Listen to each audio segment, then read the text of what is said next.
Buenos días, profesor y compañeros. Hoy le vengo a exponer mi trabajo final de control.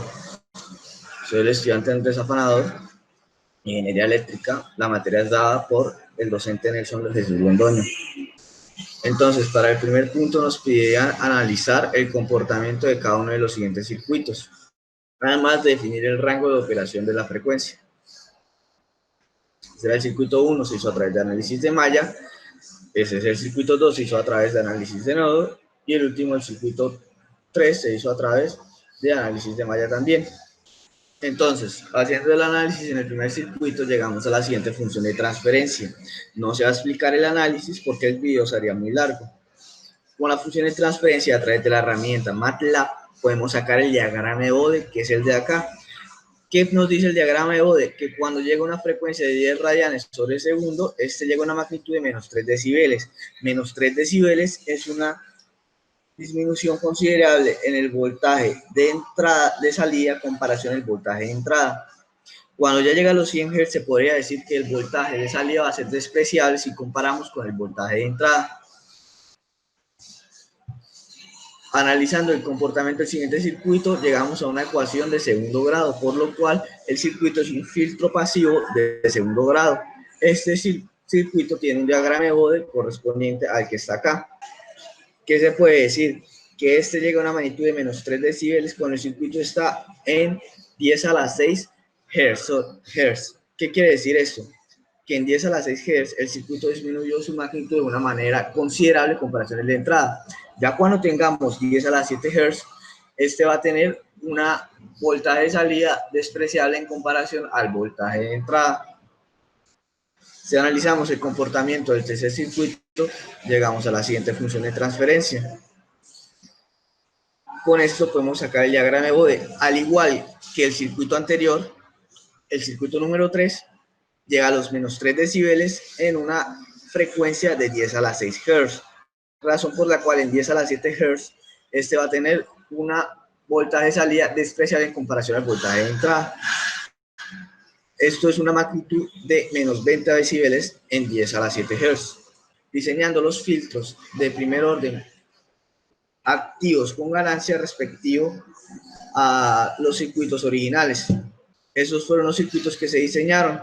¿Cómo se diseñó el circuito 1 y el 3? Se hizo de tal manera de que tuviéramos la misma salida o la misma respuesta en frecuencia que los circuitos originales. En el circuito 2, dado que este era de primer orden en comparación al circuito original, este tuvo que tener en cuenta nada más la frecuencia en la cual se llegaba a los 10 a la 6 Hz, que es cuando el circuito llega a la magnitud de menos 3 decibeles. Entonces, haciendo el análisis respectivo del circuito diseñado anteriormente, se llega a que, como lo habíamos esperado, en 10 Hz, este llega a una magnitud de menos 3 decibeles, razón por la cual en 100 Hz el circuito va a tener un voltaje de salida despreciable que va a ser aproximadamente los menos 20 decibeles. Este voltaje de salida despreciable va a ser en comparación al voltaje original. De igual manera, en el circuito 2, como le diseñamos para que llegara específicamente en 10 a la 6 Hz, como se observa, a los menos 3 decibeles. Con este diseño garantizamos de que el circuito tengo una respuesta en frecuencia parecida y no igual, porque no se puede, al circuito original. ¿Qué se puede observar además de esto? Que el circuito comienza con un ángulo de desfase en 0 y termina en menos 180 grados. Para 10 a las 7 Hz, el circuito va a tener un voltaje de salida despreciable en comparación al voltaje de entrada. Por último, para el circuito 3, observamos lo mismo que en el circuito original. Este circuito llega a los menos 3 decibeles en 10 a la 6 Hz y disminuye en 10 a la 7 Hz en menos 20 decibeles, lo cual se diría que el voltaje de salida es despreciable en comparación al de entrada, como lo habíamos diseñado. Este circuito comienza con un ángulo de desfase de 0 y termina en el infinito con un ángulo de desfase de menos 180. Es importante recalcar que si nosotros tendiéramos la frecuencia infinito, estos circuitos tendrían, los tres tendrían una magnitud de salida de 0. Tender la frecuencia infinito es algo totalmente teórico. Por último, el diseño del tercer circuito nos pedían un Sallen Key, por lo cual va a ser un circuito de orden 2 y debe ser pasabajas. ¿Por qué es pasabajas? Porque es que el circuito, a medida que aumentando la frecuencia, va disminuyendo la magnitud de salida. Este fue el montaje general y eso acá fue la frecuencia a la que llegamos. ¿Qué se puede observar? Pues primero que se puede tender a RA a infinito, lo cual significaría que sería un corto, pero no se puede tender a cero. Perdón, si lo tenemos infinito sería un circuito abierto. Esto de acá vendría a ser el omega, que vendría a ser la omega de corte, o sea, 2pi por la frecuencia de corte, que en el circuito 1 era 10 Hz, en el circuito 2 iba a ser 10 a la 6 Hz. Como observamos acá, al tener en cuenta eso, el circuito 2 y el circuito 3 van a tener el mismo Sallen Key, ya que estos tienen una frecuencia de corte en los 10 a la 6 Hz que llega a los menos 3 decibeles. A partir de esa frecuencia de corte vamos a diseñar el circuito. Esta de acá vendría a ser el 2 phi por el omega del corte. Ya con lo que habíamos hablado anteriormente, se llega a la frecuencia, a la función de transferencia, en la cual esta vendría a ser para el Sallen Key 1 y este es para el Sallen Key 2, que representa el circuito 2 y el circuito 3.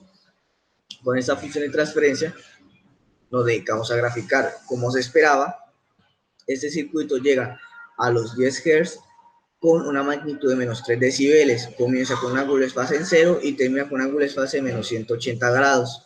Se puede observar además que, a diferencia del circuito original, este en 1 kHz va a tener una magnitud mucho menor en comparación a la magnitud original del circuito 1. Esto se debe al grado de la ecuación que estamos graficando. Esta ecuación vendría a ser de grado 2 debido a los dos capacitores que tiene el Sallen Key. En el circuito 2, este también tiene un cambio más brusco, llegando a los menos 100 decibeles cuando tiene una frecuencia de 100 MHz. Y aparte de eso, como lo necesitamos en el diseño, en 1 MHz el circuito llega aproximadamente a los menos 3 decibeles. Como se dijo anteriormente, si tenemos la frecuencia infinito, se podría observar que esto va a tener una magnitud que tiende al cero. No obstante, este Sallen Key 2, a medida que aumenta la frecuencia, tiene un pico mucho mayor, una pendiente mayor, por lo cual se puede decir que habrá una frecuencia en la cual estos dos se cruzarán y este Sallen Key 2 tendrá una magnitud de salida menor a la del Sallen Key 1. ¿Para qué necesitamos esto? Cuando se le aplica una respuesta de escalón impulso, se puede observar que en el Sallen Key 1 responde en menor tiempo, no obstante llega a un pico mucho mayor en comparación del Sallen Key 2. ¿Por qué? Por lo que observamos anteriormente, que el Sallen Key 2 habrá un punto en el que pasa el Sallen Key 1 en magnitud de decibeles negativos, lo cual significa que ante un impulso este responderá de mejor manera en cuanto a amplitud, pero en cuanto tiempo el Sallen Key 1 responderá en menor tiempo. En el caso de aplicar el escalón, ambos llegan a la misma magnitud, que es un voltio, pero el Sallen Key 1 responde en menor tiempo que el Sallen Key 2. Y por último, hallando las frecuencias más representativas del circuito, se llega a que en el Sallen Key 1, en 1 Hz, tienen aproximadamente el mismo voltaje de salida y de entrada. ¿Por qué 1 Hz? Porque en ese momento, teóricamente, con el diagrama de Bode, tendrían el mismo voltaje de salida y de entrada y un ángulo de fase pequeño. Cuando ya se le aplica 10 Hz, que es cuando llega a los menos 3 decibeles, como habíamos dicho anteriormente, se observa que el de voltaje de salida es mucho menor en comparación al voltaje de entrada, el cual sería el verde de entrada y el azul de salida.